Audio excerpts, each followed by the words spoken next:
And we get faster PCIe storage, which is actually twice as fast as the previous generation model. Now in this video, I'm taking a look at the baseline configuration, which starts you off at $1299, and that gets you a 2.7 GHz dual-core Core i5 processor with 8 gigs of RAM and 128 gigs of SSD storage. So in this video, we'll compare this to the previous generation MacBook Pro, and then we'll take a look at that Force Touch trackpad to see what it adds. All right, first step here is to unbox our MacBook Pro. So first thing we need to do is cut the plastic along the back.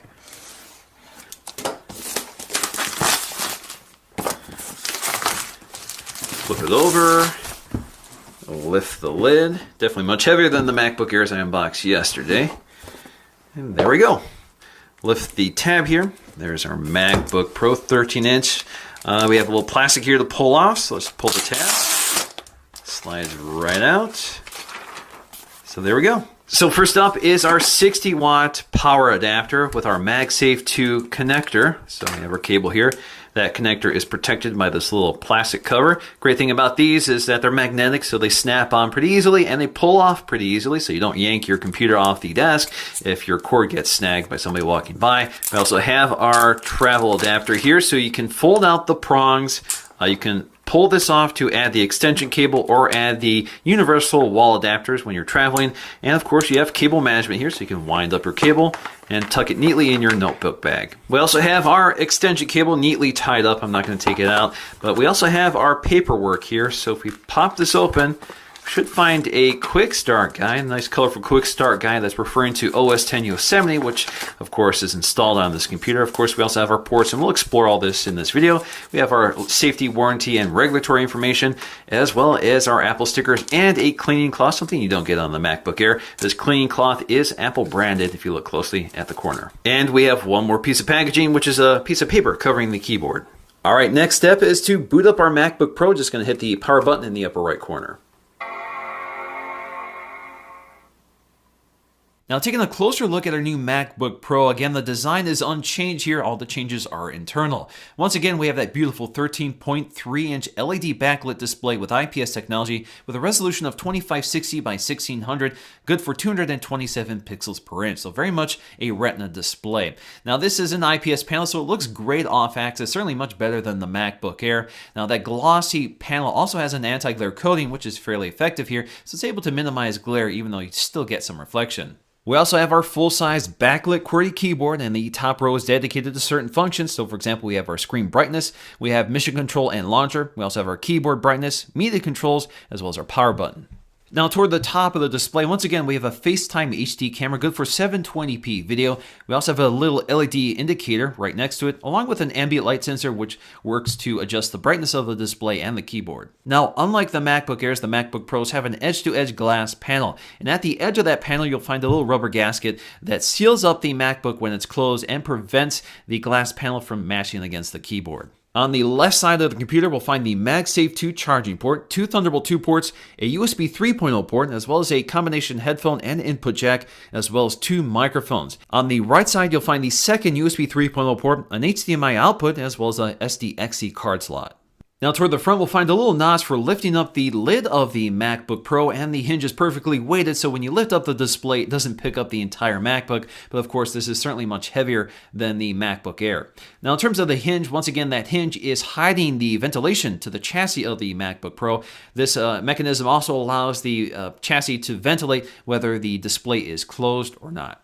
Now on the bottom of the MacBook Pro, we have a single piece of aluminum held on with pentalobular screws. The idea here is that this really isn't meant to be user upgradable because everything is basically soldered to the motherboard, including the RAM. So if you want more than 8 gigs of RAM, you definitely want to order that when you buy your MacBook Pro. Now on the left-hand and right-hand side of the MacBook Pro, you can see we have these ventilation grills, which also act as structural members and speaker outlets for the stereo speakers. Now the biggest new feature for the new MacBook Pro is the new Force Touch trackpad, which looks like the old one. It has a nice glass surface with multi-touch gestures. The big difference here is internally. So instead of a physical clicking mechanism, instead we have this Taptic engine which replicates the physical click. It also has 4 force sensors, so it can actually determine how much force you're applying to the trackpad.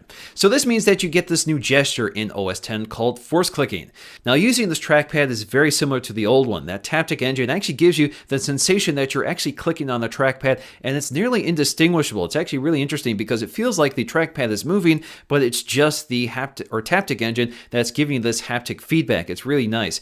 Now, the great thing about this trackpad is that you have this nice even clicking across the entire trackpad. It's not stiffer toward the top like it is on the traditional trackpad. Now, force clicking happens when you press harder on the trackpad. So you get the first click and then you'll get a secondary click when you force click. Now, force clicking can be used in a number of ways. One of them is to bring up quick look. So for example, if you have a video thumbnail, just force click on it and you get a quick look of the video.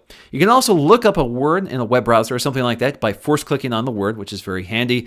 Now, perhaps the most interesting application for force clicking is within media playback. So if you force click on one of the media controllers, you can actually speed up your media scrubbing by pressing and holding deeper on the trackpad. Now, when you're doing this and you press harder on the trackpad, you actually get a sensation that you're moving through the detents of the fast forwarding speeds. And when you lift up the finger or reduce pressure, you get the same in reverse, which is really interesting. It's very effective. Now, there are many other ways of using force click, and I'm sure many more will be added soon, but one of my favorites right now is previewing web pages on the website. So for example, if you have a web page full of links, instead of opening individual tabs, you can actually force click one of those links to get a preview of that page before opening it, which I think is very useful. Now, if you look really closely at the trackpad, you can see there is a slight amount of movement, and that's because the force sensors need some movement to detect pressure. Now, force clicking is a software feature, so if whatever you're doing doesn't support it, you won't get that sensation of the secondary click. Now, you still get a clicking sound, but it's a little different than the traditional trackpad, so let's go ahead and take a listen to the difference.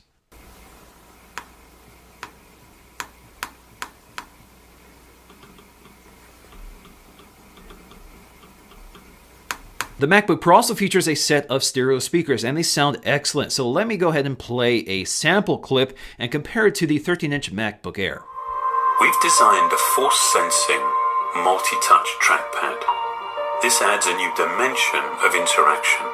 We've designed a force-sensing, multi-touch trackpad. This adds a new dimension of interaction. Next up, let's take a look at our Geekbench scores to see how those new CPUs perform.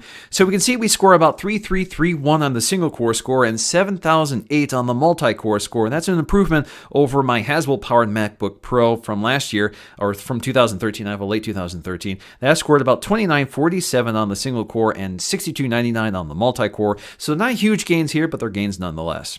Now, in terms of the speed of our SSD, we're seeing big gains here on the read speed. So we go from 730 on the last generation to 1300 on the new one. The write speed's about the same, 700 versus 700.